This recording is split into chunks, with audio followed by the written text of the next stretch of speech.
ସୃଷ୍ଟିର ଆରମ୍ଭରେ ଯେତେବେଳେ ଝଡ଼ ବତାସ ଆସେ ସେ ତାକୁ ଆଉ ତାର ସକ୍ଷମତା ନଥାଏ ସେ ତାକୁ କଣ୍ଟ୍ରୋଲ କରିପାରିବ। ତାର ସକ୍ଷମତାର ବାହାରକୁ ଚାଲିଯାଏ। ଯେତେବେଳେ ଜଙ୍ଗଲରେ ନିଆଁ ଲାଗୁଥିଲା ଏବଂ ଏଇ ନିଆଁ ଲାଗିବା ବେଳେ ଅନେକ ଭାବରେ ଯେତେବେଳେ ଜଙ୍ଗଲ ନିଆଁରେ ପୋଡ଼ିକି ଧ୍ୱଂସ ହେଇଯାଉଥିଲା ସେତେବେଳେ ମଧ୍ୟ ତାର ଅକ୍ତିଆର କିଛି ନଥିଲା। ଯେତେବେଳେ ତାଠୁ ଦୂରରେ ସବୁ କିଛି ଚାଲିଯାଏ, ଯେତେବେଳେ ତାର ସକ୍ଷମତାର ବାହାରେ ସବୁ କିଛି ଘଟେ, ତାର ଇପ୍ସିତ ବସ୍ତୁ ପାଇଁ ଯେତିକି କର୍ମ ଦରକାର ତାଠୁ ଅଧିକ କର୍ମ କଲେ ମଧ୍ୟ ତାକୁ ପ୍ରାପ୍ତ ହୁଏ ନା। ସେତେବେଳେ ସେ ସେଇ ସମୟରେ ଭାବିଥିବ ଯେ ହୟତ ତାଠାରେ ଆହୁରି କେହି ଜଣେ ଶକ୍ତିମାନ ଅଛି ଯିଏକି ସବୁ କିଛିକୁ କଣ୍ଟ୍ରୋଲ କରେ।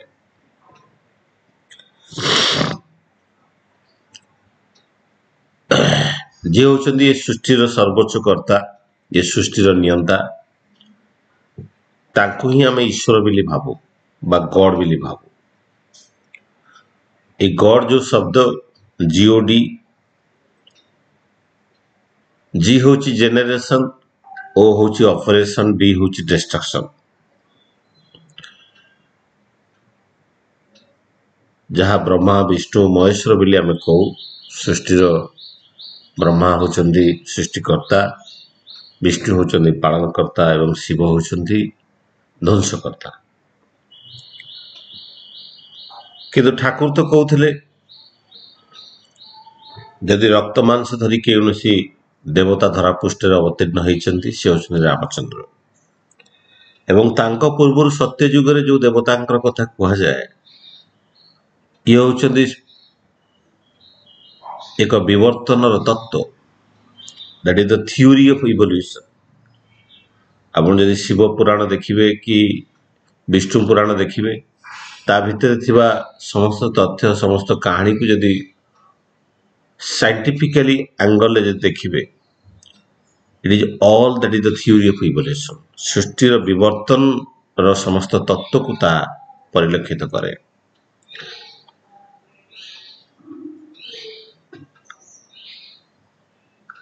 ଶିବ ଯାହା ଆମେ ଦେଖୁ ତାଙ୍କ ମୁଣ୍ଡରେ ଚନ୍ଦ୍ର ଅବସ୍ଥିତ ଏବଂ ତାଙ୍କ ମଥାରୁ ଗଙ୍ଗା ନଦୀ ପ୍ରବାହିତ।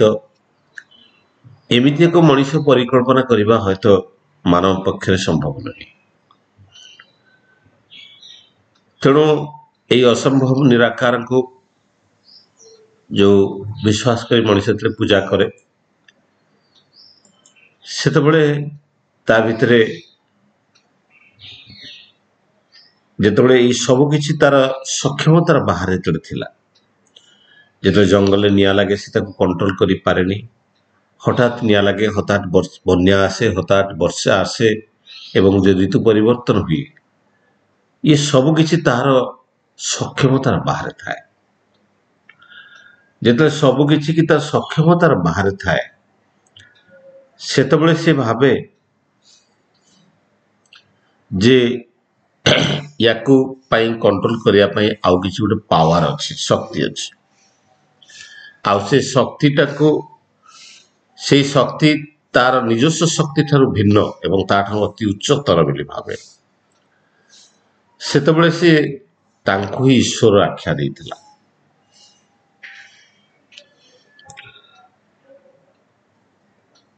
ତେବେ ଏଇ ଯୋଉ ଈଶ୍ୱରଙ୍କର ଯୋଉ ଭାବ, ଈଶ୍ୱରଙ୍କର ଯୋଉ ଭାବନା ଯୋଉ ଆମ ମଣିଷ ଭିତରେ ଥାଏ, କିନ୍ତୁ ଯେତେବେଳେ ଛୋଟବେଳେ ଆମେ ଯେତେବେଳେ ଛୋଟ ଛୁଆଟା ଯେତେବେଳେ ଜନ୍ମ ହେଇଥାଏ ସେତେବେଳେ ସେ ଈଶ୍ୱରଙ୍କୁ ତାଙ୍କ ଘରେ ବାପା ମାଙ୍କ ଏବଂ ପରିବାର ଭିତରେ ସେ ଦେଖେ ଫଟୋ ଭିତରେ ଈଶ୍ୱର। ଫଟୋ ମାନଙ୍କୁ ଯଦି ପୂଜା କରାଯାଏ ଏବଂ ଅନେକ ଦେବାଦେବୀଙ୍କର ଫଟୋ ଯୋଉ ଠାକୁର ଘରେ ଥାଏ ତାଙ୍କୁ ସମସ୍ତେ ଘର ଲୋକ ପ୍ରଣାମ କରନ୍ତି। ସେ ସେଇଥିରୁ ଠାକୁର ତ କହୁଥିଲେ 5 ବର୍ଷରେ ସମସ୍ତ ଶିକ୍ଷା ସମାପ୍ତ ହୁଏ। ସେଇ କୁନି କୁନି ଆଖିରେ ଯେତେବେଳେ ସେ ସବୁ ଦେଖେ, ଅବଲୋକନ କରେ ଏବଂ ସେ ଭାବିନିଏ ଯେ ଏଇ ଫଟୋ ହେଉଛନ୍ତି ଭଗବାନ।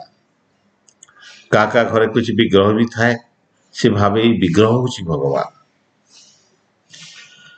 ତ ସେଇଠୁ ଆରମ୍ଭ ହୋଇଛି ମୂର୍ତ୍ତି ପୂଜାର କନସେପ୍ଟ। ଏ ମୂର୍ତ୍ତି ବା ବିଗ୍ରହର ପୂଜାର ଧାରା।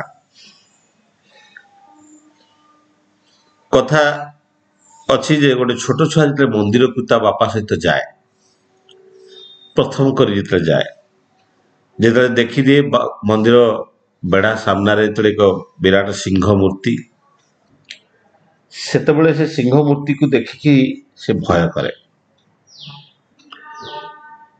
ସେତେବେଳେ ଯେତେବେଳେ ତା ବାପାର ହାତକୁ ଜାବୁଡ଼ି ଧରେ, ତା ବାପା ତାକୁ କହେ, ଆରେ ଇଏ ପଥର, ମାନେ ଇଏ ସିଂହ ନୁହେଁ, ଇଏ ପଥର।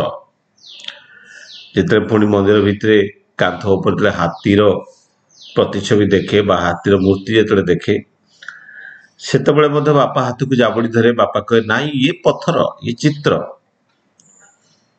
ଏବଂ ମନ୍ଦିର ବେଢା ଭିତରକୁ ବାପା ହାତ ଧରି ଧରି ଯେତେବେଳେ ଯାଏ, ବାପା କହେ ଏଇଠି ମୁଣ୍ଡରେ ଲଗେଇ ପ୍ରଣାମ କର, ଇଏ ହେଉଛନ୍ତି ଈଶ୍ୱର। ସେତେବେଳେ ତା ମନ ଭିତରେ ଅନେକ ପ୍ରଶ୍ନ ଉଙ୍କି ମାରୁଥାଇପାରେ, କିନ୍ତୁ ବାପାକୁ ସମ୍ମାନ ଦେଇ ସେ ହୟତ ପ୍ରଣାମ କରେ।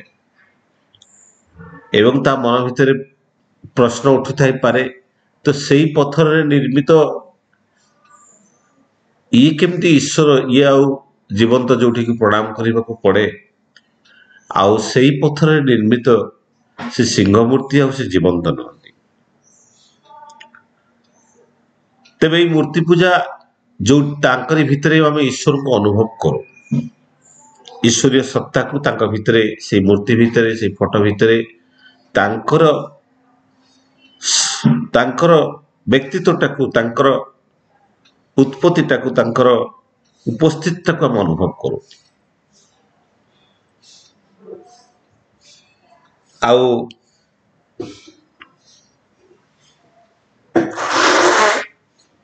ଏଇ ଯୋଉ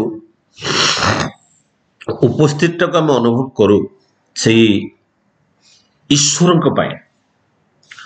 ଏମିତି ଦିନ ସମୟ ଥିଲା, ଜଣେ ରାଜା ଥିଲେ ଯେ କି ଏ ମୂର୍ତ୍ତି ପୂଜାକୁ ଘୋର ବିରୋଧ କରୁଥିଲେ।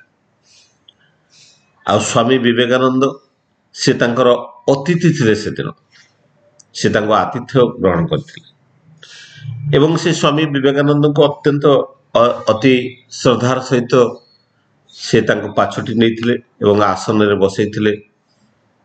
ଏବଂ ଯେହେତୁ ସେ ରାଜା ମୂର୍ତ୍ତି ପୂଜାକୁ ଘୋର ବିରୋଧ କରନ୍ତି, ସ୍ୱାମୀ ବିବେକାନନ୍ଦ କଣ କଲେ ନା, କାନ୍ଥରେ ଝୁଲୁଥିବା ଜଣେ ତାଙ୍କ ବାପାଙ୍କର ଯୋଉ ଫଟୋ ବିଗ୍ରହ ଥିଲା, ସେ ଫଟୋଟାକୁ ଆଣିବା ପାଇଁ କହିଲେ।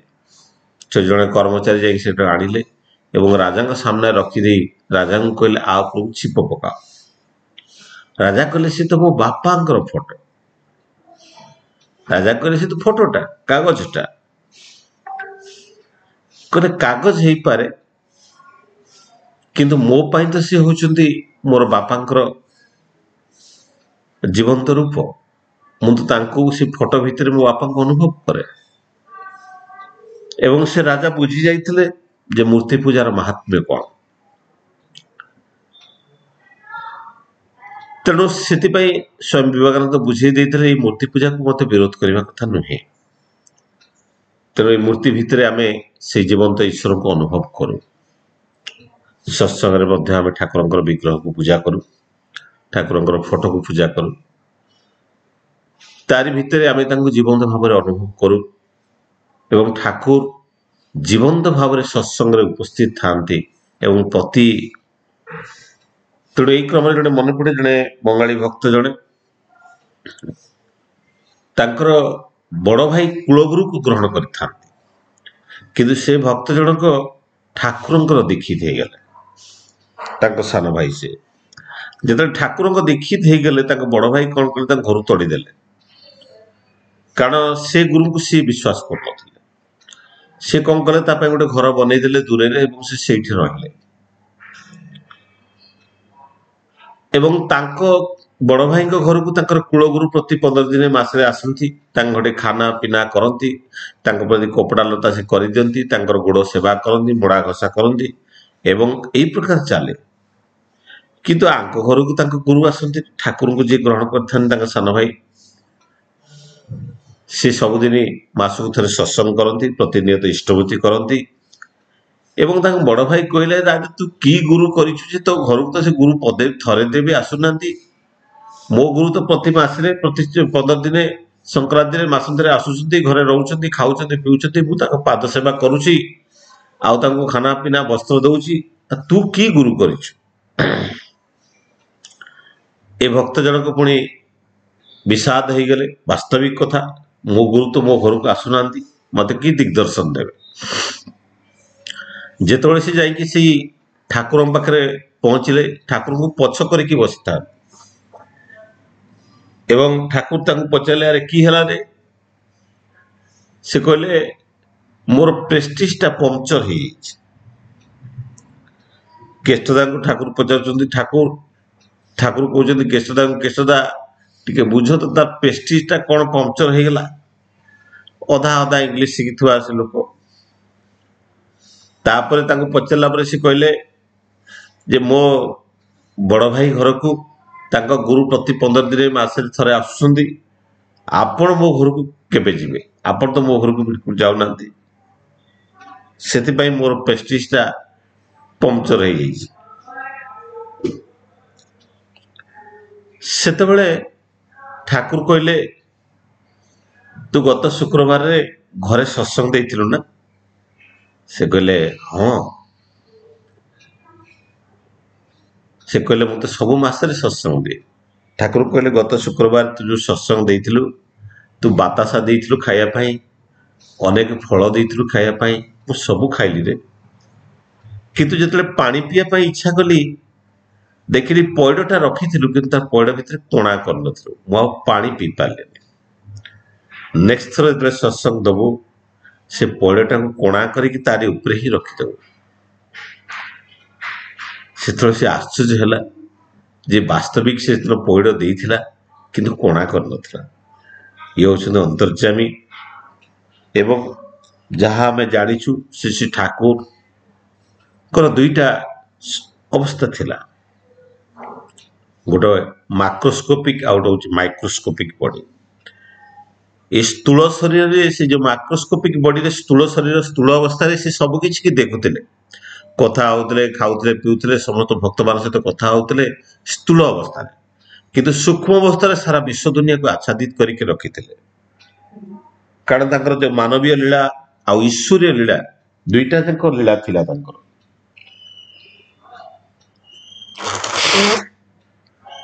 ଠାକୁର କହିଲେ, ତୁ କ'ଣ ଚାହୁଁ ଯେ ପ୍ରତି ମାସ ସତ୍ସଙ୍ଗରେ ମୁଁ ତୋ ଘରକୁ ଯିବି, ନା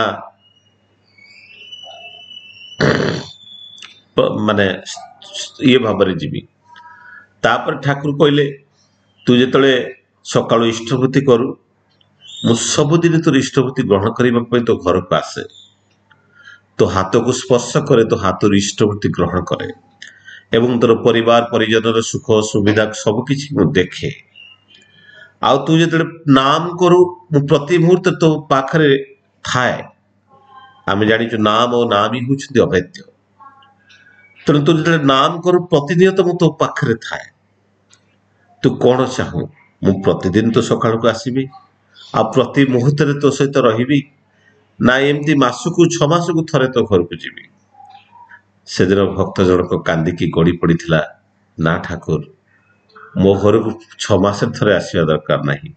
ପ୍ରତି ମୁହୂର୍ତ୍ତରେ ମୁଁ ଯେତେବେଳେ ନାମ କରେ, ଆପଣ ମୋ ପାଖରେ ଉପସ୍ଥିତ ରୁହନ୍ତି, ଆଉ ଯେତେବେଳେ ମୁଁ ଇଷ୍ଟଭୂତି ଦିଏ, ପ୍ରତି ସକାଳରେ ଆପଣ ଆସନ୍ତି, ମୋତେ ସେମିତି ହିଁ ଦରକାର। ତେଣୁ ବାସ୍ତବିକତା, ଏଇ ଯୋଉ ଈଶ୍ୱରଙ୍କୁ ନେଇକି ଯୋଉ ଧାରଣା, ତେଣୁ ଈଶ୍ୱର ହେଉଛନ୍ତି ସର୍ବଶକ୍ତିମାନ, God is the eternal supreme being and who has created and preserves all things. ଯେତେବେଳେ କେଷ୍ଟଦା ସେଦିନ ପଚାରିଥିଲେ ଶ୍ରୀ ଠାକୁରଙ୍କୁ, ପଦ୍ମା ନଦୀ କୂଳରେ ଯେତେବେଳେ କେଷ୍ଟଦା ଠାକୁରଙ୍କୁ ପଚାରିଥିଲେ, ଠାକୁର ଆପଣ କ'ଣ ଏ ସୃଷ୍ଟିକୁ ଆପଣ ତିଆରି କରିଛନ୍ତି?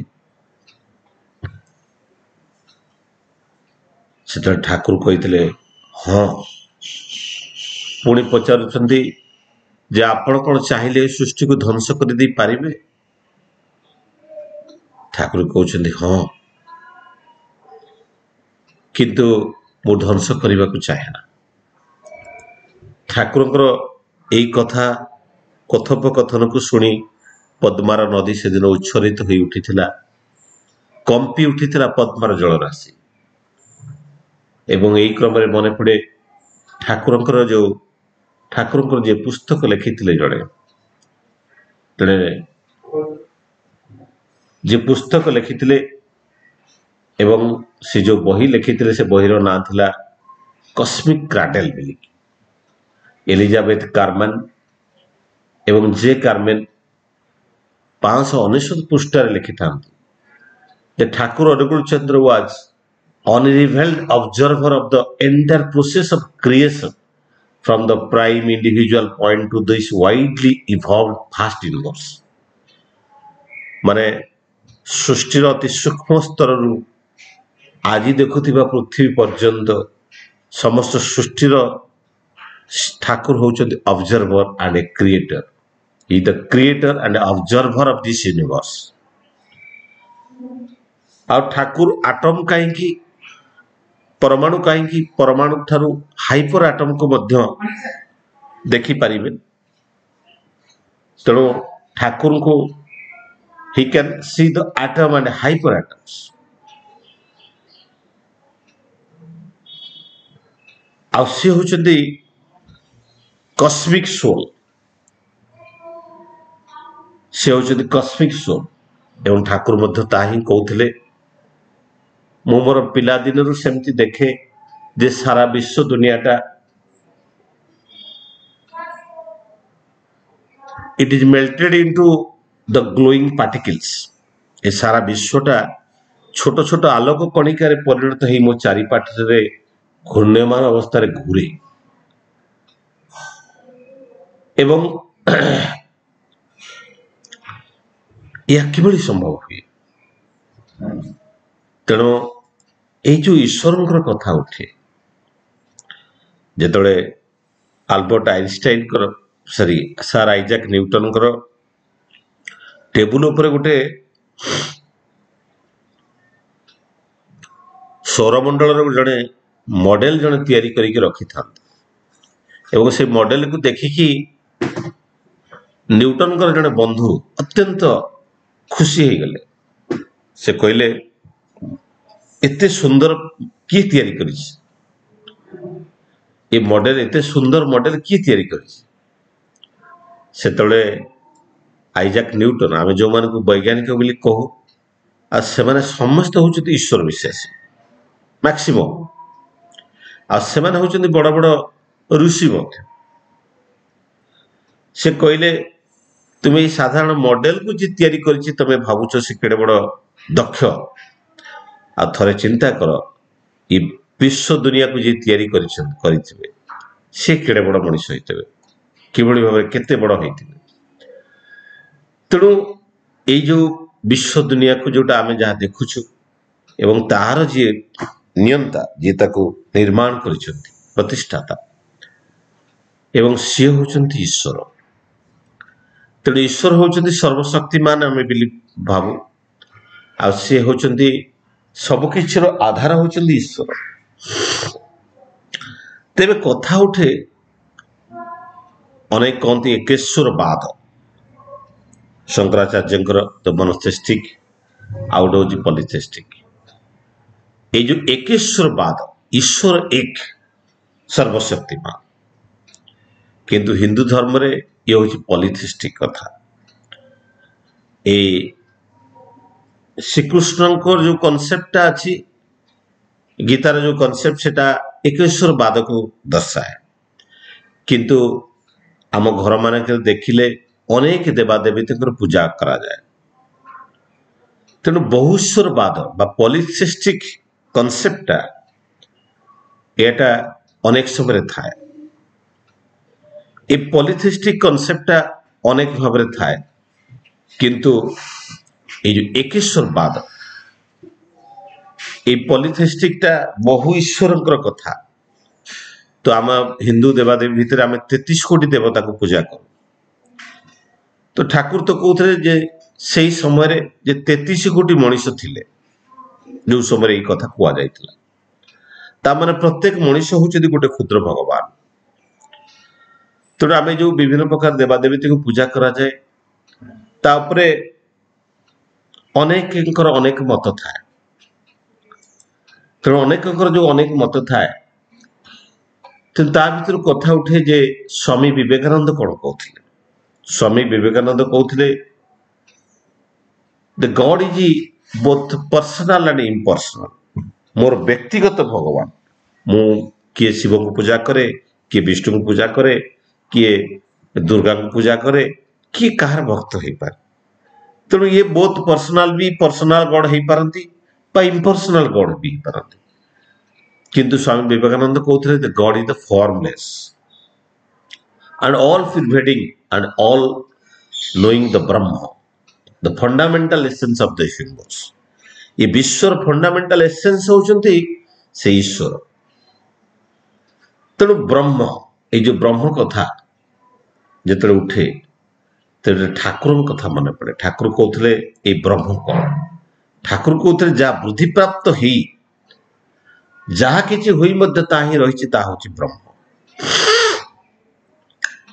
जहाँ वृद्धि प्राप्त हुई तामाने सृष्टि आरंभ जहाँ थिला ये वृद्धि प्राप्त ही ताही रही ब्रह्म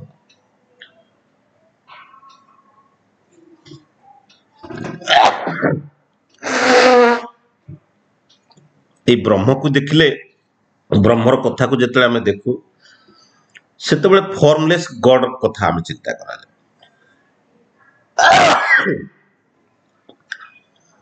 साकार तांको आम निराकार परम ब्रह्म भी कंसीडर कर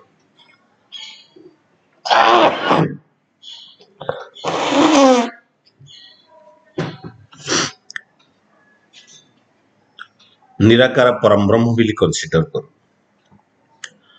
किंतु शंकराचार्य कहते जे ब्रह्म सत्य जगत मिथ्या किंतु ठाकुर कहले ब्रह्म सत्य जगत भी सत्य तो ठाकुर से जो इंग्लिश बाणी सचित आनंद सचिदानंदमय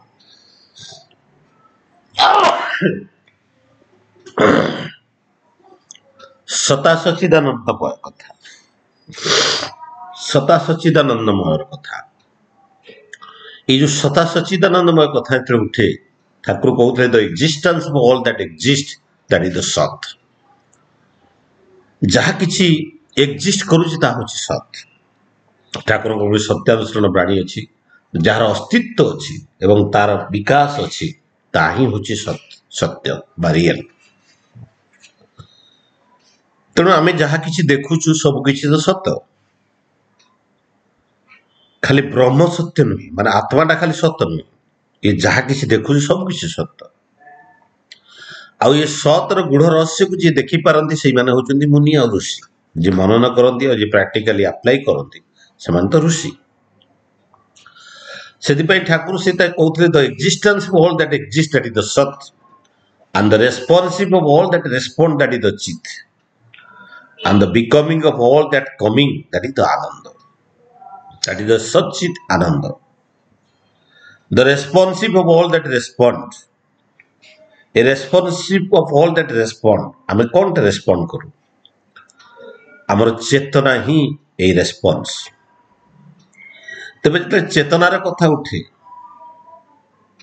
मो पाखे चेतना अच्छी जो चेतना बल में मुझे जापे मु आज कथा कहूँ मु खाऊची पीऊची बसुची सब अनुभव करि पारुची गरम हेले अनुभव करि पारुची ठंडा हेले अनुभव करि पारुची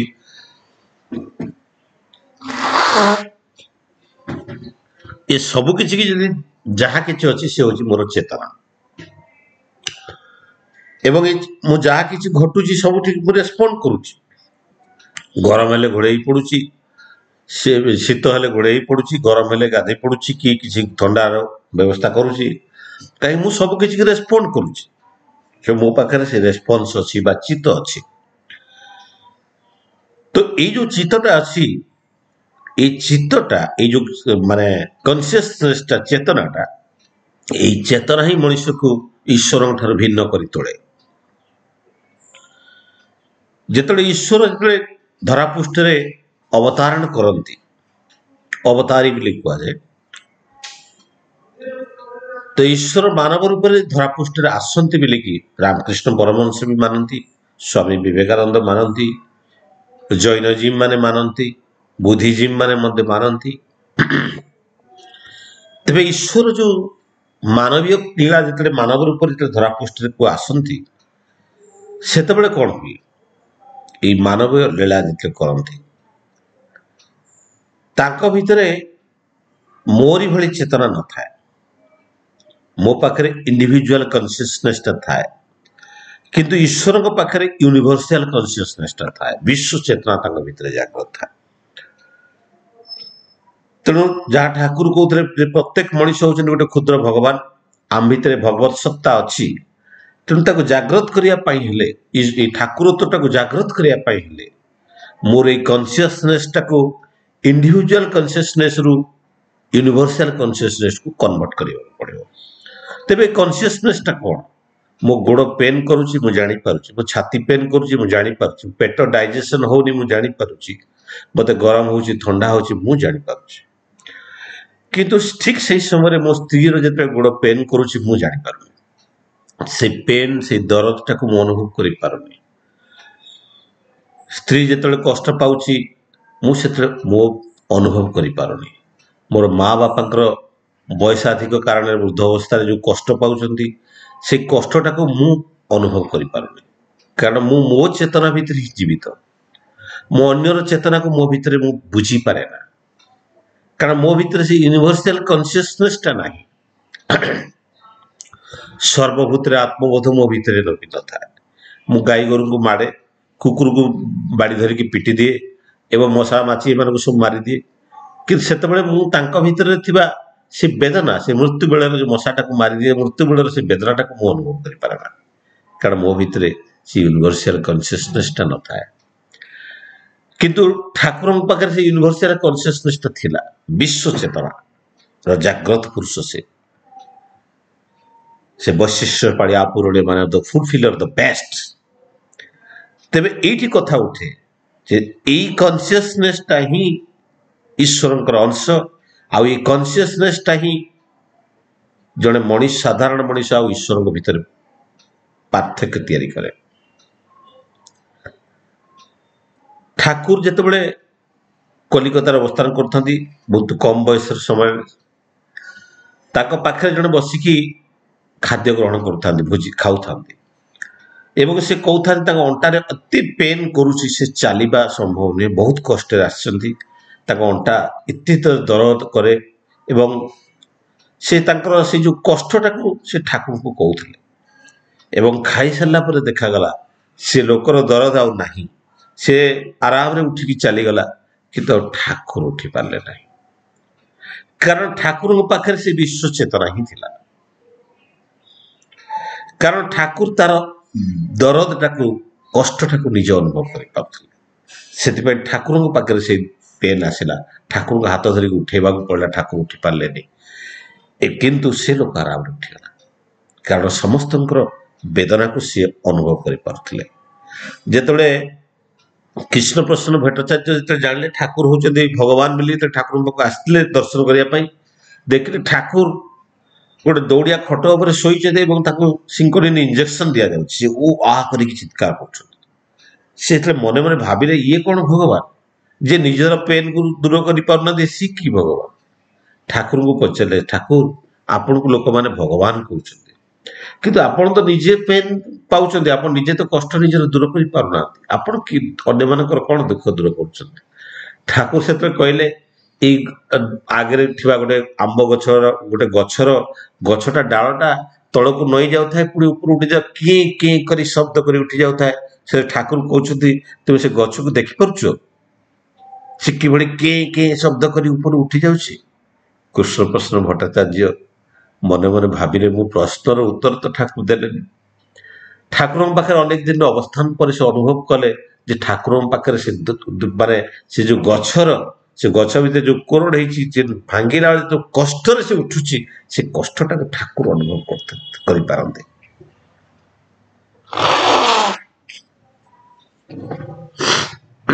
जिते माटा आसी कहूँ जे तार विलंबर कारण कथा ठाकुर पचार से कहते जे मुझे आसला बेले रास्तार से म्यूनिसिपालिटी कुकुरटा को से गाड़ी नवाई चेष्टा कला कुकुर जो जाऊन पिटी देले मुंडा फाटीगला ता नाक दे रक्त गुड़ाक बोई बोई जाऊला से रक्त छीटा मो शाढ़ी उपर पड़ा मो शाढ़ीटा को बदल की आसवाई पड़ा से मोर विलंब हो से माँ से कथा शुणु शुणु कुकुर मुंडटा फाटीगला ता नाकटा फाटीगला और ता देह रक्त धार धार ही बोही जबार कथा शुणु शुणु ठाकुर नाक भितर से रक्त धार बोहक आरंभ कला ये होउछन्ति भगवान जीवंत कारण से कुकुरर वेदनाटा को सी निज भितर अनुभव कर ठाकुर बाल्यवस्था जिते ये पक्षी धरती सब एमती बाड़ी बाड़ी रे कंटा लगे जो गछ डाल बसता पक्षी को खेची दिखती पक्षीटा को धरती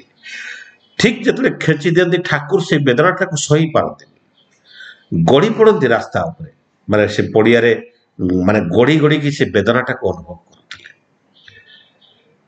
एवं कुकुर कुकुर माने नाकुर लोह बहिबार लहू तांको नाकुर मध्य लोह बही जाता घोड़ा पिठी पटे जो चाबुकर प्रहार ठाकुर को पिठी पटे से चिन्ह किए से मनुष्य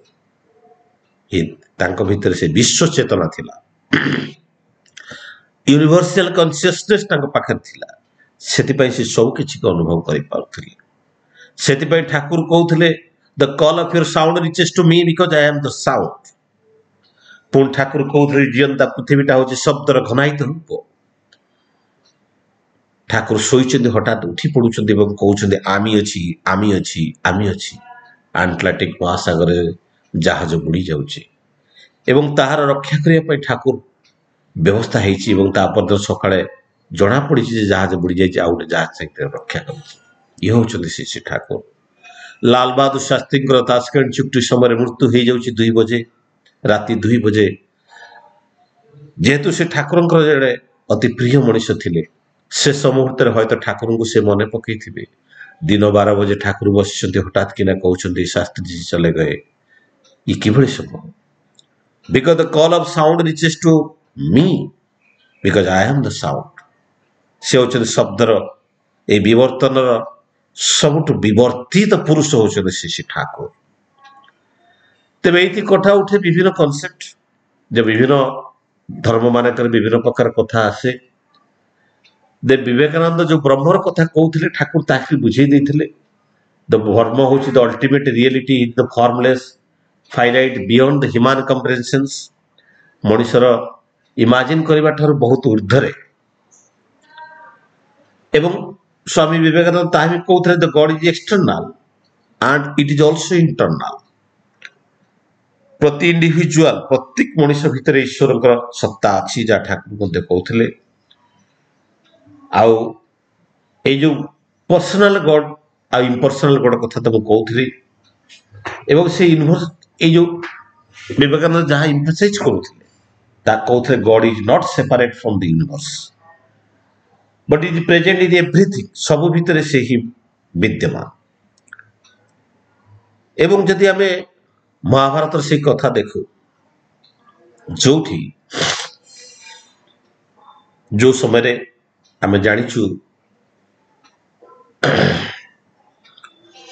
दिव्य चक्षु प्रदान करा अर्जुन ये दिव्य चक्षु बल से विश्वरूप को दर्शन करते से विश्वरूप कौन देखी से श्रीकृष्ण को कौन जड़े साधारण मनुष्य भाव देखी ते श्रीकृष्ण को देखी सारा विश्व दुनियाटा भीतर ही आच्छादित ये सारा विश्व दुनियाटा भीतर आच्छादित ये जल ह्रद नदी नदी जंगल पहाड़ पर्वत सबू मनुष्य सबू किसी भीतर ही समाहित ताही तो विश्वरूप तामने से साकार आ ही निराकार से ही ब्रह्म से ही होचंदी परम ब्रह्म तेणु तांकु बुझीबा पाई हेले आप भितरे से ठाकुर को जिते स्वामी केष्टदा जो पचारुले I was not able to understand me Thakur कहते don't try to understand me try to stand under me हाउजर मैन को कहते हाउजर मान जो प्रश्न समान प्रश्न पचार हाउजर मान ठाकुर कहते just love me and love will explain you से जो पचारे केमती लव करा जाए ना just love me and love will explain you how to love me मत प्रेम कर आ सब किसी की बुझीपार विवेकानंद मत कहते God is with love and stating the God is love and that love is the path to realize the God ईश्वर को भल पाइले ही ईश्वर को अनुभव करा जाई पारे नतुबा संभव नहीं तेणु ईश्वरीय सत्ता को अनुभव करने हेले प्रति प्रेम दरकार तांको प्रति भल पाइबा दरकार तांको प्रति भल पाइबा प्रेम नथिले आमे तांको अनुभव करि परिबा नहीं ईश्वर को अनुभव करने संभव नहीं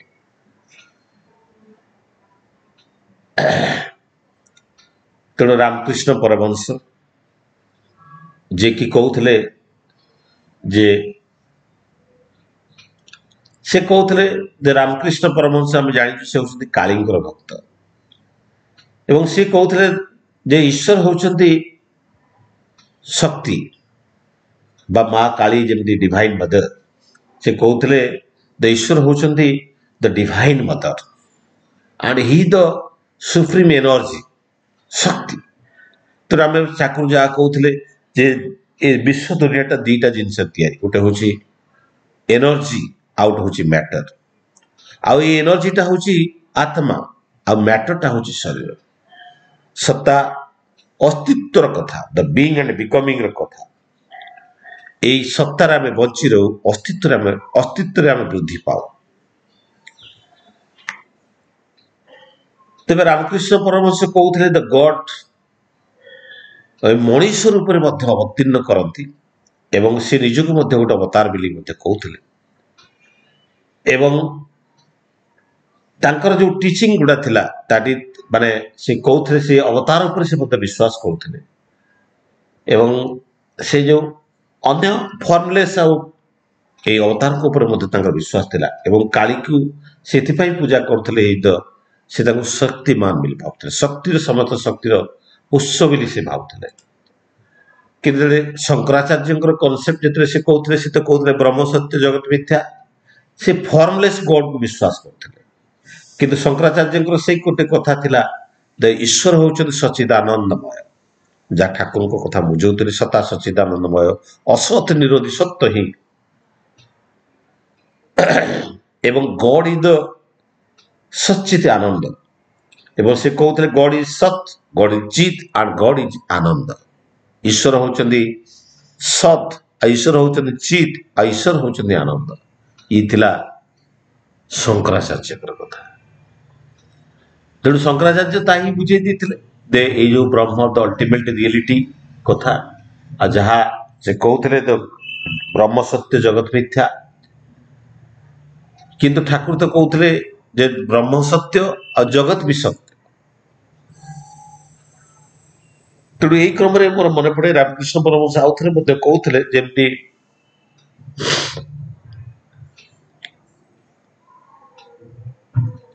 सुनारे आम विभिन्न प्रकार अलंकार तैयारी करिपार ये सब अलंकार हूँ सुना सब अलंकार भितर सुना अच्छी किंतु सब सब तामाने समस्त होचंदी से ईश्वर सृष्टि जो लक्ष्मण रामचंद्र जो पचारि जे आपण को लोक मैंने कहते विष्णुर अवतार से रामचंद्र कहते जे गोटे पात्र में पानी रखा जाए से पानी ऊपर जो सूर्यकर जो प्रतिछविटा पड़े सेमती जे प्रत्येक भितरे से सूर्यकर प्रतिछवि बा से परमात्मा प्रतिछवि समस्त भितर विद्यमान तो समस्त भितर से ईश्वरीय सत्ता अच्छी समस्त भितर से ईश्वर सत्ता अच्छी तो ठाकुर कौन कहते आमे जा जानिछु जो जा पाखरे धन था सी हूँ धनवान एवं जा भगवान तेरे किए जे भगवान माने सी हूँ जे भग माने भग जो धातु आस तार माने हूँ ऐश्वर्य जे भगवत सत्तार अधिकारी सी हूँ भगवान तेणु जगतर ठाकुर कहते जगतर समस्त ऐश्वर्य जहाँ पाखे समाहित सी हूँ भगवान ତେବେ ଏଇଠି ମନେ ପଡ଼େ ଠାକୁରଙ୍କର ଯେଉଁ ସତ୍ୟାନୁସରଣର ବାଣୀ। ସେ ସତ୍ୟାନୁସରଣ ଠାକୁର କହୁଛନ୍ତି ଜଗତର ସମସ୍ତ ଐଶ୍ୱର୍ଯ୍ୟ, ଜାଣିବା, ଭଲ ପାଇବା ଓ କର୍ମ ଯାହାଙ୍କ ଭିତରେ ସହଜ ଉତ୍ସରିତ ଆଉ ଯାହାଙ୍କ ପ୍ରତି ଆସକ୍ତିରେ ମଣିଷର ବିଚ୍ଛିନ୍ନ ଜୀବନ ଏବଂ ଜଗତର ସମସ୍ତ ସମସ୍ୟାର ଚରମ ସମାଧାନ ଲାଭ ହୁଏ, ସେ ହିଁ ହେଉଛନ୍ତି ମଣିଷର ଭଗବାନ। ପୁଣି ଠାକୁର କହୁଛନ୍ତି ଭଗବାନଙ୍କୁ ଜାଣିବା ମାନେ ହିଁ ସମସ୍ତଟାକୁ ଜାଣିବା। ଆଉ ଭଗବାନଙ୍କୁ ଜାଣିବା ମାନେ to know the God is the only way to love the God. ତାଙ୍କୁ ପ୍ରେମ କଲେ ହିଁ ତାଙ୍କୁ ଜାଣି ହୁଏ, ନତବେ ଜାଣି ହୁଏ। ଏଇ ଯୋଉ ଦେବାଦେବୀ ମାନଙ୍କର ଯୋଉ ପୂଜା କରାଯାଏ, ଠାକୁର କହୁଛନ୍ତି ପୂଜା କରିବା ମାନେ ପୂରିତ ହବା। ତାମାନେ ତାଙ୍କରି ଆଦର୍ଶରେ ଆମେ ଜୀବନଟାକୁ ପୂରଣ କରିବା, ତାହା ହେଉଛି ପୂଜାର ମୂଳ ଉଦ୍ଦେଶ୍ୟ। ଆଉ ଯଦି ତାହା ନହେଲା ପୂଜାର କିଛି ମାନେ ନାହିଁ। ଆମେ ହନୁମାନଙ୍କୁ ପୂଜା କରୁ, କିନ୍ତୁ ହନୁମାନଙ୍କର ଯୋଉ ବ୍ୟକ୍ତିତ୍ୱ, ଯୋଉ ଆଦର୍ଶ, ତାକୁ ଆମେ ଜୀବନରେ ଲିଭେଇ ପାରୁନା। କାରଣ ହନୁମାନ ଯେତେବେଳେ ରାମଚନ୍ଦ୍ରକୁ ଭେଟିଥିଲେ, ସେଇ ସମୟରେ ଯେତେବେଳେ ତ୍ରେତୟା ଯୁଗର କଥା, ସେଇ ସମୟରେ ବ୍ରହ୍ମା, ବିଷ୍ଣୁ, ମହେଶ୍ୱର ଦେବାଦେବୀଙ୍କର ପୂଜାର ବିଧାନ ଥିଲା, ବିଷ୍ଣୁଙ୍କର ଆରାଧନା ଥିଲା। କିନ୍ତୁ ସିଏ ସେଇ ଯୋଉ ପଥରର ଭଗବାନଙ୍କୁ ଛାଡ଼ିକି ସେ ରାମଚନ୍ଦ୍ର ଜୀବନ୍ତ ଭଗବାନଙ୍କୁ ଜୀବନରେ ଗ୍ରହଣ କରିଥିଲେ। ସେ କଥାର କନସେପ୍ଟ ଆମେ ବୁଝୁନା। ଆମେ କିନ୍ତୁ ପୂଜା କରୁ ହନୁମାନ ଭକ୍ତ। ବହୁତ ଲୋକ କହନ୍ତି ଆମେ ବଜରଙ୍ଗ ବାଲି, ଆମେ ହନୁମାନଙ୍କ ଭକ୍ତ, କିନ୍ତୁ ତା ମୂଳ ତତ୍ତ୍ୱଟାକୁ ସେମାନେ ବୁଝନ୍ତିନି। ଜୀବନ୍ତ ଭଗବାନ ଜୀବନରେ ଆବଶ୍ୟକ। ତେଣୁ ଠାକୁର କହୁଥିଲେ ଜଗତର ସମସ୍ତ ଐଶ୍ୱର୍ଯ୍ୟ, ଜାଣିବା, ଭଲ ପାଇବା ଓ କର୍ମ ଯାହାଙ୍କ ଭିତରେ ସହଜ ଉତ୍ସରିତ, ସହଜ ଭାବରେ ଯେଉଁ ଭିତରେ ମିଳିପାରେ, ସିଏ ହଉଛନ୍ତି ମଣିଷର ଭଗବାନ। ତେବେ ଠାକୁରଙ୍କର ଯୋଉ କନସେପ୍ଟ ଯଦି ଆମେ ଦେଖୁ, ଠାକୁର ଏଇ ଈଶ୍ୱରଙ୍କୁ ନେଇକି ଠାକୁରଙ୍କର ଯୋଉ କନସେପ୍ଟ ଯାହା ଥିଲା, ଠାକୁର କଣ କହୁଥିଲେ? ଠାକୁର କହୁଥିଲେ ଗଡ୍ ଇଜ ଦ ଆଇଡିଆଲ, ଈଶ୍ୱର ହଉଛନ୍ତି ଆଦର୍ଶ, and a living embodiment of the divine attributes and the ultimate source of love, knowledge and activity. He is the supreme personality. ये होची ठाकुरଙ୍କର କଥା। And he is the creator and who manifests through the various prophets and spiritual teachers throughout the history. तो ठाकुर କହୁଥିଲେ the God is the ideal, living ideal, ଜୀବନ୍ତ ଆଦର୍ଶ ହଉଛନ୍ତି ମାନେ ଈଶ୍ୱର, ଯାହାଙ୍କ ପ୍ରତି ଯେତେବେଳେ ମଣିଷ ଆସକ୍ତିପୂର୍ଣ୍ଣ ହୁଏ, ଯାହାଙ୍କ ପ୍ରତି ମଣିଷ ଯେତେବେଳେ ଆସକ୍ତି ହୁଏ, ତାଙ୍କୁ ଯେତେବେଳେ ସେ ଗ୍ରହଣ କରେ, ସେତେବେଳେ ତା ଜୀବନର ସମସ୍ତ ସମାଧାନ ତାରି ଭିତରେ ହିଁ ତାକୁ ମିଳିଥାଏ। ତେଣୁ ଇଏ ଥିଲା ଠାକୁରଙ୍କର କନସେପ୍ଟ। ଠାକୁର କହୁଥିଲେ ଦ ଗଡ୍ with the idea, living person who serves as the focal point for the love, devotion and righteous livings.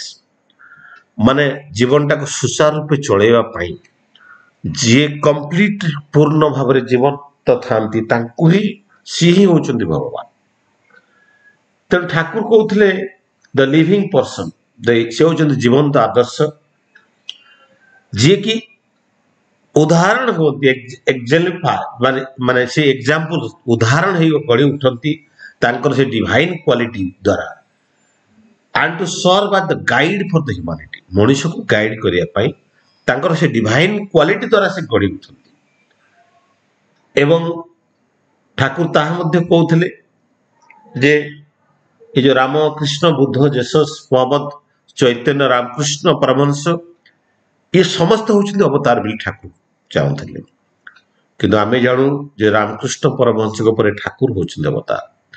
କାରଣ ଠାକୁର ୟାର ଯୋଉ ଆଷ୍ଟ୍ରୋଲୋଜି ଉପରେ ଯୋଉ ପରୀକ୍ଷା କରିବା କଥା, ଯେ ଗୋପାଳ ଦା ବୋଲି ଜଣେ MSc କେମିଷ୍ଟ୍ରିର ଜଣେ ଦାଦା ଥିଲେ, ତାଙ୍କୁ ଯେତେବେଳେ ସେ ଦେଇଥିଲେ ଆ ବିଷୟରେ ଗବେଷଣା କରିବା ପାଇଁ, ସେ ଗବେଷଣା କରିଥିଲେ ଯୋଉ ଦଶା ମହାଦଶାରେ ମାନେ ରାମଚନ୍ଦ୍ରଙ୍କର ମୃତ୍ୟୁ ହେଇଥିଲା, ଠିକ ସେଇ ଦଶା ମହାଦଶାରେ ଶ୍ରୀକୃଷ୍ଣଙ୍କର ଜନ୍ମ। ତ ଶ୍ରୀକୃଷ୍ଣ ଯୋଉ ଦଶା ମହାଦଶାରେ ମୃତ୍ୟୁ ହେଇଥିଲା, ସେଇ ଦଶା ମହାଦଶାରେ ବୁଦ୍ଧଙ୍କର ଜନ୍ମ। ବୁଦ୍ଧଙ୍କର ଦଶା ମହାଦଶା ଯୋଉ ମହାଦଶାରେ ଜନ୍ମ ନେଇଥିଲେ, ତାଙ୍କର ସେଇଠି ଜେସସ୍ ଖ୍ରୀଷ୍ଟଙ୍କର ଜନ୍ମ, ତାପରେ ରସୁଲ ମହମ୍ମଦ, ତାପରେ ନିତାଇ ଚୈତନ୍ୟ, ତାପରେ ରାମକୃଷ୍ଣ ପରମହଂସ। ସେ ଦାଦା ଏସବୁ ପରୀକ୍ଷା କରିବା କରୁ କରୁ ତାଙ୍କୁ ଏତେ ସମୟ ହେଇଯାଇଥିଲା, ସେ ରାମକୃଷ୍ଣ ପରମହଂସକୁ ମାନେ ପରୀକ୍ଷା କରି ଦେଖିଲେ ଯେ ଆଷ୍ଟ୍ରୋଲୋଜିକାଲି ଏ ସମସ୍ତେ ଗୋଟେ ଲିନିଏଜ, ଏ ସମସ୍ତେ ଗୋଟେ ଧାରାର। ସେତେବେଳକୁ ତାଙ୍କର ମୃତ୍ୟୁ ହେଇଗଲା। ହୁଏତ ଠାକୁର ଚାହୁଁନଥିଲେ ଯେ ସେ ପରୀକ୍ଷା କରି କୁହନ୍ତୁ ଯେ ତାଙ୍କ ରାମକୃଷ୍ଣ ପରମହଂସଙ୍କ ଦଶା ମହାଦଶାରେ ଯେତେବେଳେ ଥିଲେ ତାଙ୍କର ମୃତ୍ୟୁ ପରେ ଠାକୁରଙ୍କର ଜନ୍ମ ବୋଲି। ତେଣୁ ଠାକୁର କହୁଥିଲେ ଯେ ଏଇ ଯୋଉ ଗଡ ହଉଛନ୍ତି ଜୀବନ୍ତ ଭଗବାନ। ତେଣୁ ମଣିଷ ଭିତରେ ଯୋଉ ଦିବ୍ୟତ୍ୱ ଅଛି ସେ ଦିବ୍ୟତ୍ୱର ପରିପ୍ରକାଶ କରିବା ପାଇଁ ହେଲେ ମଣିଷ ସେ ଜୀବନ ଆଦର୍ଶକୁ ଗ୍ରହଣ କରିବାକୁ ପଡିବ। ଠାକୁରଙ୍କର ଗୋଟେ କଥା ଅଛି, ଠାକୁର କହୁଥିଲେ ଯେ ପ୍ରତ୍ୟେକ every individual is born with birth instinct. ସମସ୍ତେ ଆମେ ଜନ୍ମଗତ ବୈଶିଷ୍ଟ୍ୟରେ ଗଢା, ଆମେ ଜନ୍ମଗତ ବୈଶିଷ୍ଟ୍ୟ ନେଇକି ଆମେ ସମସ୍ତେ ଜନ୍ମ ନେଇଛେ। କିନ୍ତୁ ସେଇ ଜନ୍ମଗତ ବୈଶିଷ୍ଟ୍ୟ ଅନୁସାରେ ଆମେ ଆମ ସେଇ ଜନ୍ମଗତ ବୈଶିଷ୍ଟ୍ୟଟା କିଛି ନୁହେଁ। The birth instinct is nothing but it is the present in our DNA. ଇଏ ଆମର ଡିଏନଏ ଭିତରେ ହିଁ ଅଛି, ଆଉ ଏଇ ଗୋତ୍ର ବି ଡିଏନଏ ଭିତରେ ହିଁ ଲିଙ୍କ ହେଇକି ଅଛି। ତେବେ ଏଇଠି ଯୋଉ ଜନ୍ମଗତ ବୈଶିଷ୍ଟ୍ୟ ଆମ ଯୋଉ ଡିଏନଏ ଭିତରେ ଅଛି ତାରି ଦ୍ୱାରା ଆମ ଭିତରେ ଚିନ୍ତା ଚେତନା କର୍ମ ସବୁ ତାରି ଦ୍ୱାରା ନିରୂପିତ ହୁଏ। ଆମେ ସେଇ ପ୍ରକାର ହେଇ ଉଠୁ ଆମର ଜନ୍ମଗତ ବୈଶିଷ୍ଟ୍ୟ ଅନୁସାରେ। ଆମେ ଚୋର, ଆମେ ଟସ୍କର, ଆମେ ସାଧୁ, ଆମେ ଭଲ ମଣିଷ, ଆମେ ଡାକ୍ତର, ଇଞ୍ଜିନିୟର, ସବୁକିଛି ସେ ଜନ୍ମଗତ ବୈଶିଷ୍ଟ୍ୟ ଅନୁସାରେ ହେଇ ଉଠୁ।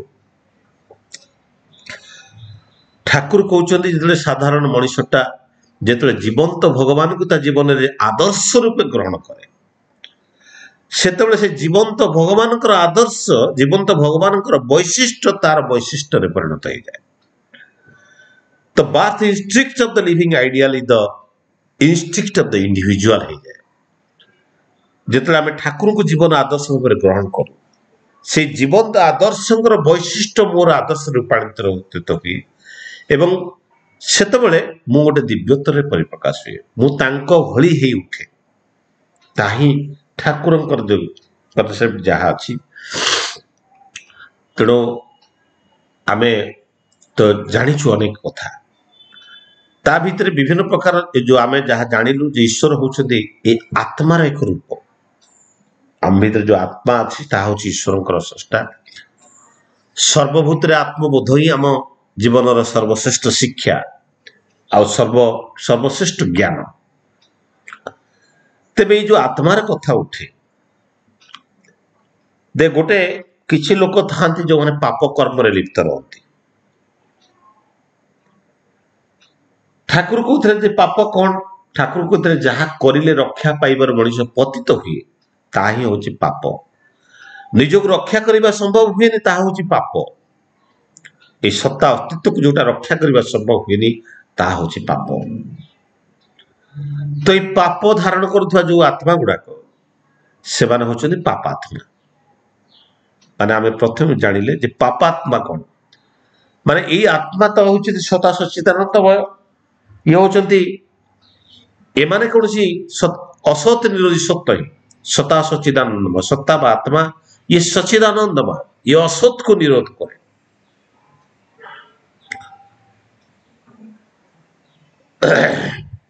ତେଣୁ ଏଇ ଯୋଉ ଅସତ୍ ନିରୋଧୀ ସତ୍ତା ଯୋଉମାନଙ୍କର ନଥାଏ ସେମାନେ ହଉଛନ୍ତି ପାପାତ୍ମା। ତେବେ ପୁଣ୍ୟାତ୍ମା କଣ? ଯୋଉମାନେ ପୁଣ୍ୟ କରନ୍ତି। ପୁଣ୍ୟ କଣ? ଠାକୁର ତାକୁ ସତ୍ୟାନୁଷ୍ଠାନ ବୁଝେଇ ଦଉଛନ୍ତି। ପୁଣ୍ୟ ହଉଛି ଯାହା କରିଲେ ଅସ୍ତିତ୍ୱକୁ ରକ୍ଷା କରିହୁଏ, ଏଇ ଶରୀର ବା ଅସ୍ତିତ୍ୱକୁ ଯାହା ରକ୍ଷା କରିହୁଏ, ନିଜର ଏକ୍ଜିଷ୍ଟେନ୍ସଟାକୁ ବଞ୍ଚେଇ ହୁଏ ବା ରକ୍ଷା କରିହୁଏ, ଏବଂ ତାହା ହଉଛି ପୁଣ୍ୟ। ଠାକୁରଙ୍କର ଯୋଉ ଧର୍ମର ବିଧାନ ତା ତ ହଉଛି କଣ? ବଞ୍ଚାର ବଢାର ମର୍ମ ଯାହା ଜାଣିଥାଏ ତାକୁ ଧର୍ମ ବୋଲି। এই ধর্মটা আধ্যাত্মিকতা নୁହେଁ। ଠାକୁର କହୁଛନ୍ତି ଯେ ଭାବ କର୍ମ ମଣିଷକୁ କାରଣମୁଖୀ କରିଦିଏ ସେ ହଉଛନ୍ତି ତାହା ହିଁ ହଉଛି ଆଧ୍ୟାତ୍ମିକତା। ତେବେ ଏଇ କାରଣଟା କଣ? ନା ଏଇ କାରଣ ସର୍ବସ୍ୱ ହଉଛନ୍ତି ଶ୍ରୀ ଠାକୁର। ଏଇ କାରଣ ସର୍ବସ୍ୱ ହଉଛନ୍ତି ଶ୍ରୀ ଠାକୁର। ଯେତେବେଳେ ମଣିଷ କାରଣମୁଖୀ ହେଇଯାଏ ସିଏ ଆଉ କୌଣସି ପାପ କରିପାରେ ନା, ସେ ଏକ ପୁଣ୍ୟାତ୍ମାରେ ପରିଣତ ହେଇଯାଏ। ତେଣୁ ଆମେ ପ୍ରଥମେ କହିଲେ ଗୋଟେ ପାପାତ୍ମା ଯୋଉମାନେ ପାପ କର୍ମରେ ଲିପ୍ତ ରହନ୍ତି। এই ପାପ ମାନେ ଯେ ନିଜକୁ ନଷ୍ଟ କରିଦିଅନ୍ତି, ନିଜର ଅସ୍ତିତ୍ୱକୁ ନଷ୍ଟ କରିଦିଅନ୍ତି, ରକ୍ଷା କରିବାର ଯୋଉମାନେ ପତିତ ହୁଅନ୍ତି ସେଇମାନେ ହଉଛନ୍ତି ପାପାତ୍ମା। ତେବେ ପୁଣ୍ୟାତ୍ମା ଯୋଉମାନେ ପୁଣ୍ୟ କର୍ମରେ ଲିପ୍ତ ଥାନ୍ତି ସେମାନେ ହଉଛନ୍ତି ପୁଣ୍ୟାତ୍ମା। ତେବେ ତାପରେ ଆସେ ମହାତ୍ମା। ତେବେ ମହାତ୍ମା କିଏ? ଯୋଉମାନେ ମହାନ କର୍ମରେ ଲିପ୍ତ ରହନ୍ତି ସେମାନେ ହଉଛନ୍ତି ମହାତ୍ମା। ତେବେ ମହାନ କାମ କଣ? ମାନେ ନିଜର ବ୍ୟକ୍ତିଗତ ସ୍ୱାର୍ଥରୁ ଯୋଉମାନେ ଉର୍ଦ୍ଧ୍ୱରେ ରହିକି କାମ କରନ୍ତି ସେମାନେ ହଉଛନ୍ତି ମହାତ୍ମା। ବ୍ୟକ୍ତିଗତ ସ୍ୱାର୍ଥରୁ। ତାମାନେ ମୁଁ ସବୁବେଳେ ଠାକୁର ତ କହୁଥିଲେ ତମେ ଶରୀର ସର୍ବସ୍ୱ ହେଇ ଉଠନି। ଆମ ଭିତରେ ମୁଁ ଯଦି ମୋର ଆତ୍ମିକ ଚେତନା ଯଦି ଜାଗ୍ରତ ହୁଏ ତାହେଲେ ମୁଁ ବ୍ୟକ୍ତିଗତ ସ୍ୱାର୍ଥରୁ ଉର୍ଦ୍ଧ୍ୱରେ ରହିକି କାମ କରିପାରେ। ମୁଁ ଗୋଟେ ମନ୍ଦିର ଯାଇଥିଲି, ଦେଖିଲି ସେ ମନ୍ଦିରରେ ଅକ୍ଟୋବର 2ରେ ଗାନ୍ଧିଜୀଙ୍କର ପ୍ରତିମୂର୍ତ୍ତି ମଧ୍ୟ ପୂଜା ହଉଥିଲା। ଅନେକ ମଣିଷଙ୍କୁ ଆମେ ପୂଜା ପୂଜ୍ୟର ଅର୍ଘ୍ୟ ହେଇ ଉଠନ୍ତି। ସେମାନେ ହେଉଛନ୍ତି ମହାତ୍ମା। ମହାତ୍ମା ଗାନ୍ଧୀ କୁହନ୍ତୁ, ସୁଭାଷ ଚନ୍ଦ୍ର ବୋଷ କୁହନ୍ତୁ, ଏବଂ ଅନେକ ମହାନ ମଣିଷ ଅଛନ୍ତି ଯେଉଁମାନଙ୍କୁ ଆମେ ପୂଜା କରୁ। କାରଣ ସେମାନେ ନିଜ ଜୀବନକୁ ତିଳ ତିଳ କରିକି ଜଳାଞ୍ଜଳି ଦେଇକି ଏଇ ତାଙ୍କର ଯୋଉ ପଞ୍ଚ ଜୀବନର ଶ୍ରେଷ୍ଠ ଜୀବନ ରାଷ୍ଟ୍ର ଜୀବନ ପାଇଁ ସେ ଜୀବନଟାକୁ ସମର୍ପିତ କରିଦେଇଛନ୍ତି। ସେଇଥିପାଇଁ ସେମାନେ ମହାନ ହେଇ ଉଠିଛନ୍ତି। ଆଉ ସେମାନେ ହେଉଛନ୍ତି ମହାତ୍ମା। ଆଉ ଆଉ ଜଣେ ହେଲେ ଦିବ୍ୟାତ୍ମା। ଏ ଦିବ୍ୟାତ୍ମା କଣ? ଯୋଉମାନଙ୍କ ପାଖରେ ଦିବ୍ୟତ୍ୱରେ ଭରା, ଏ ସାଧାରଣ ମାନବୀୟ ଅବସ୍ଥାରେ ସେମାନେ ଜୀବନ ଧାରଣ କରୁଥିଲେ ମଧ୍ୟ ତାଙ୍କ ପାଖରେ ସେ ଦିବ୍ୟତ୍ୱରେ ଭରା। ତେଣୁ ତାଙ୍କ ପାଖରେ ଦିବ୍ୟ ଚେତନା ଥାଏ ବା ୟୁନିଭର୍ସାଲ କନସିୟସନେସ୍ ଥାଏ। ସେଇମାନେ ହେଉଛନ୍ତି ଦିବ୍ୟାତ୍ମା। ଏଇ ଯୋଉ ଇନକାର୍ନେସନ, ଇଏ ସମସ୍ତେ ହେଉଛନ୍ତି ଦିବ୍ୟାତ୍ମା। ରାମ, କୃଷ୍ଣ, ନିତାଇ ଚୈତନ୍ୟ, ବୁଦ୍ଧ, ଜେସସ୍ ଖ୍ରୀଷ୍ଟ, ଜୈନ ଯେତେ ଅଛନ୍ତି, ଠାକୁର, ଏମାନେ ସମସ୍ତେ ହେଉଛନ୍ତି ଦିବ୍ୟାତ୍ମା। ଇଏ ଦିବ୍ୟତ୍ୱରେ ଭରା। ଏବଂ ଏ ସମସ୍ତ ଆତ୍ମାର ଯେ ସ୍ରଷ୍ଟା ସେ ହେଉଛନ୍ତି ପରମାତ୍ମା, ପରମ ବ୍ରହ୍ମ। ପରମାତ୍ମା এই যেতে ମାନବ ଶରୀରରେ ଧରାପୃଷ୍ଠରେ ଆସନ୍ତି ସେ ଦିବ୍ୟାତ୍ମା ଭାବରେ ଆସିଥାନ୍ତି। କିନ୍ତୁ ନିଜର କର୍ମ ବଳରେ ସେ ପାପାତ୍ମା କି ପୁଣ୍ୟାତ୍ମା କି ମହାତ୍ମାରେ ପରିଣତ ହେଇପାରନ୍ତି। ଆଉ ଦିବ୍ୟାତ୍ମା ମାନେ ସମସ୍ତେ ହେଉଛନ୍ତି ଇନକାର୍ନେସନ, ଅବତାର। ତେଣୁ ସମୟ ବୋଧେ ହେଇଗଲାଣି। ତେଣୁ ଇଏ ହଉଛି ଯାହା ଆମେ ବୁଝୁ ଯେ ଈଶ୍ୱରଙ୍କର ତତ୍ତ୍ୱ। ଈଶ୍ୱର କିଏ? ଜୈନଜୀବରେ କିନ୍ତୁ ସେମିତି ବିଶ୍ୱାସ କରାଯାଏ ନାହିଁ। ଜୈନଜୀବରେ ଈଶ୍ୱର ମାନେ ଯିଏ, ସେ କହୁଛନ୍ତି ସେଇ ଆତ୍ମା ଯିଏ ମୋକ୍ଷ ପାଇଯାଇଛନ୍ତି, ସେ ହେଉଛନ୍ତି ଗଡ। ମୋକ୍ଷ ପାଇଯାଇଛନ୍ତି, ମୁକ୍ତି ପାଇଯାଇଛନ୍ତି, ମାନେ who liberation and having the infinite knowledge, infinite, ତାମାନେ ମୁଁ ଇଂଲିଶରେ କହିଦେଉଛି, God refer to a soul, ମାନେ ଆତ୍ମା, that has achieved the liberation বা মোক্ষ and possesses the infinite knowledge, infinite bliss, infinite power and infinite perception, that is the God. ତେଣୁ ଯେଉଁମାନେ ମୋକ୍ଷ ପାଇଛନ୍ତି, ଲିବରେସନ ମାନେ ତା liberation is not a very big thing. ଯଦି ମୁଁ ସବୁକିଛି ଏଇ ଯୋଉ ମାନେ ସବୁକିଛି ଭିତରୁ ଯଦି ମୁକ୍ତ ହେଇଯାଏ ତାମାନେ ମୁଁ ମୁକ୍ତି ହେଇଗଲି। ତେଣୁ ମୁକ୍ତି କଣ? ମୁକ୍ତିଟା କଣ? ତେଣୁ ମୁକ୍ତିଟା ହଉଛି ଯୋଉ ମୁକ୍ତି ପାଇବାର କଥା ଯେତେବେଳେ ଉଠେ, ଏଇ ମୁକ୍ତିଟା କଣ? ଠାକୁର କହୁଛନ୍ତି ମନର ସର୍ବପ୍ରକାର ଗ୍ରନ୍ଥିର ବା ସଂସ୍କାରର ସମାଧାନ ବା ମୋଚନ ହୋଇ ଏକରେ ସାର୍ଥକ ହେବା ହିଁ ହଉଛି ମୁକ୍ତି। ଏକରେ ସାର୍ଥକ ହେବା ହଉଛି ମୁକ୍ତି। ତାର ମନଟା ଯେତେବେଳେ ବହୁ କଥା ଚିନ୍ତା କରେ, ଗାଡି ଘୋଡା ସବୁ ବହୁତ କଥା ଚିନ୍ତା କରେ, କିନ୍ତୁ ସବୁଠୁ ଯେତେବେଳେ ବିଚ୍ଛିନ୍ନ ହେଇକି ଏକରେ ଯେତେବେଳେ ଲୀନ ହେଇଯାଏ ତାହା ହଉଛି ମୁକ୍ତି। ଆଉ ଏ ମୁକ୍ତି ପାଇଥିବା ମଣିଷ ମାନେ ହିଁ ହଉଛନ୍ତି ଭଗବାନ ବୋଲି ଜୈନଜୀ ମଧ୍ୟ। ଯାହା ହଉ ସେଇ ପରମାତ୍ମା ପରମ ବ୍ରହ୍ମଙ୍କ ବିଷୟରେ ଆମେ ଯାହା କିଛି ଆଲୋଚନା କଲେ, ମୋର ସମ୍ୟକ ଜ୍ଞାନରୁ ଯାହା କିଛି ମୁଁ ଆପଣଙ୍କ ସହିତ ସେ ପାଖରେ ତୋଳି ଧରିଛି। ତେଣୁ ସମସ୍ତଙ୍କ ଶାନ୍ତି ସ୍ୱସ୍ତି ବିଧାନ ପାଇଁ ସେଇ ପରମ ପିତାଙ୍କ ପରମାତ୍ମାଙ୍କ ପାଖରେ ମୁଁ ପ୍ରାର୍ଥନା ଜଣାଇ ମୋର ବକ୍ତବ୍ୟଟି ବିରାମ ଦଉଛି। ବନ୍ଦେ ପୁରୁଷୋତ୍ତମମ୍, ବନ୍ଦେ ପୁରୁଷୋତ୍ତମମ୍, ବନ୍ଦେ ପୁରୁଷୋତ୍ତମମ୍। ଦାଦା ଜୟଗୁରୁ। जय गुरु, बहुत बहुत धन्यवाद श्रीयुक्त कार्तिक चंद्र बारिक, प्रिंसिपल सेंट्रल कॉलेज संबलपुर। अति सुंदर भाव आज विषय वस्तु था ईस्ट का पाठ ईश्वर किए सुंदर भाव बुझे आलोचना कर